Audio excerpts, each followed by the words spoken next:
योगेश कदम मंत्री झाल्याच्या पहिल्या दिवसांपासून त्यांच्यावर आरोप सुरू झाल्याचं रामदास कदमांनी म्हटलेलं आहे। सभापतीच्या संमतीशिवाय आरोप करता येत नाहीत, त्यामुळे योगेश कदमांवर आरोप करण्यात आलेले आरोप मॅनेज करण्यात आले होते का, असा सवालही रामदास कदमांनी केलाय। तर शिंदेंच्या मंत्र्यांना बदनाम करण्याचा डाव आहे असा दावा देखील कदमांकडून करण्यात आलाय।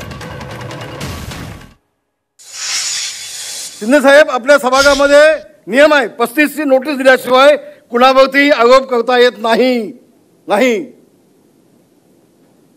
सभापतींना आदल्या दिवशी सगळे कागदपत्र दिल्याशिवाय, सभापतींची संमती घेतल्याशिवाय आरोप करता येत नाहीत। मग कसं हे मॅनेज कसं झालं? एखादा सभागृहामध्ये समोरची व्यक्ती नसेल तर त्याच्याभोवती सभागृहात नियमाप्रमाणे बोलता येत नाही। मग कसं? मग हे कसं काय? रामदास कदमांना आपण देखील ओळखता, इतके वर्ष मी ओळखतो, आमचे मित्र आहेत ते रागाच्या भरात बऱ्याच गोष्टी बोलत असतात, सगळ्या गोष्टी सिरियसली घेता येत नाही। पण आहेत काही राजकीय घडामोडी राज्यामध्ये घडतायत। शिंदे साहेब काही आरोप माझ्यावरती देखील काही लोकांनी करायचा प्रयत्न केलेला आहे, त्याला पत्रकार परिषदेच्या मार्फत जी उत्तर द्यायची ती उत्तर आम्ही दिलेली आहेत।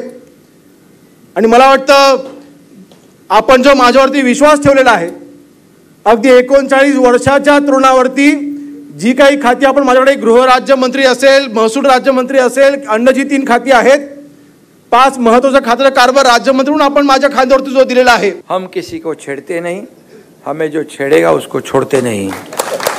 आणि म्हणून आणि जे काँग्रेसच्या इशाऱ्यावर नाचतात त्यांनी डान्स बार बद्दल बोलावं। हा एवढा मोठा जोक आहे, विनोद आहे।